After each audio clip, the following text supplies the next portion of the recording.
അങ്ങനെ തന്നെ നിങ്ങൾ കണക്കാക്കുന്നത്? അതിപ്പോൾ നിങ്ങൾക്ക് എങ്ങനെ വേണമെങ്കിലും കണക്കാക്കാം. പക്ഷെ ഞങ്ങൾ വോട്ടർമാർക്ക് കൃത്യമായ ഒരു അലർട്ട് കൊടുക്കുകയാണ് ചെയ്യുന്നത്.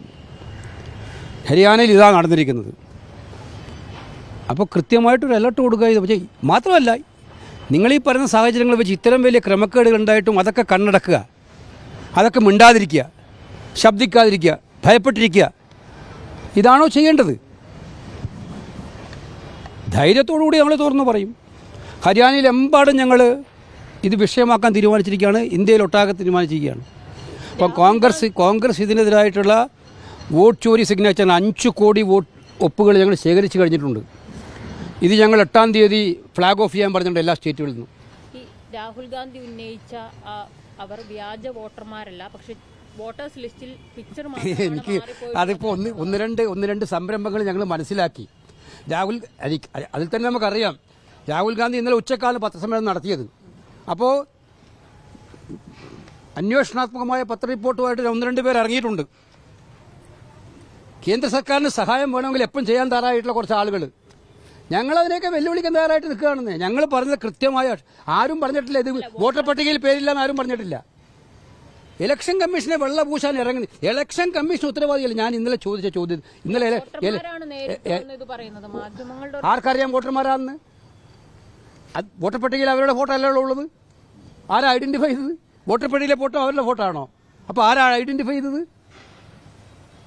അപ്പോൾ ഇത് ഞങ്ങൾ ഉന്നയിച്ചത് 25 ലക്ഷം വോട്ടർമാരുടെ ബോഗസ് വോട്ടേഴ്സിൻ്റെ ആണ്. 2-3 പേര് എവിടെയെങ്കിലും ഇവിടെയൊക്കെ അണിനിരത്തിയിട്ട് ഇത് രാഹുൽ ഗാന്ധി പറഞ്ഞത് കള്ളമാണെന്ന് പറയാൻ വരുത്തി നിൽക്കാൻ ശ്രമിക്കുന്നത്, അത് BJPക്ക് വേണ്ടിയുള്ള പണിയാണെങ്കിൽ ഓക്കെ ചെയ്തോട്ടെ. പക്ഷേ ഞങ്ങൾ ഇതുമായിട്ട് മുന്നോട്ട് പോകും.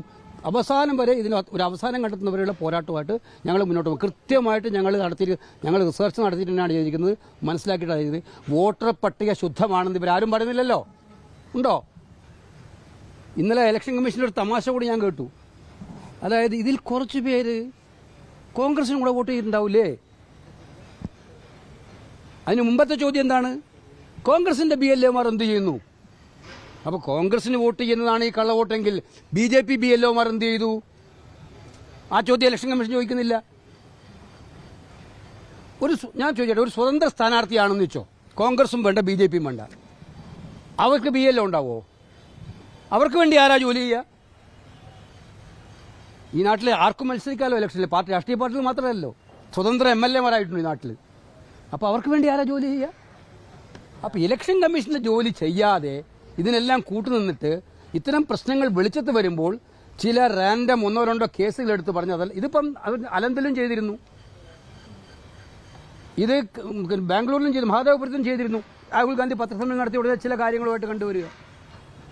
ഇലക്ഷൻ കമ്മീഷന്റെ ഏറ്റവും വലിയ ജോലി എന്താ വെച്ചാൽ രാഹുൽ ഗാന്ധി ഉന്നയിക്കുന്ന സത്യമായ കാര്യങ്ങളെ നിഷേധിക്കാൻ വേണ്ടി ഏതെങ്കിലും 1-2 പേരെ എൻഗേജ് ചെയ്യിപ്പിക്കുക എന്നതാണ്. നിർഭാഗ്യകരമാണ് അതിനകത്ത് മാധ്യമങ്ങൾ കൂടെ പെടുന്നുള്ളത്.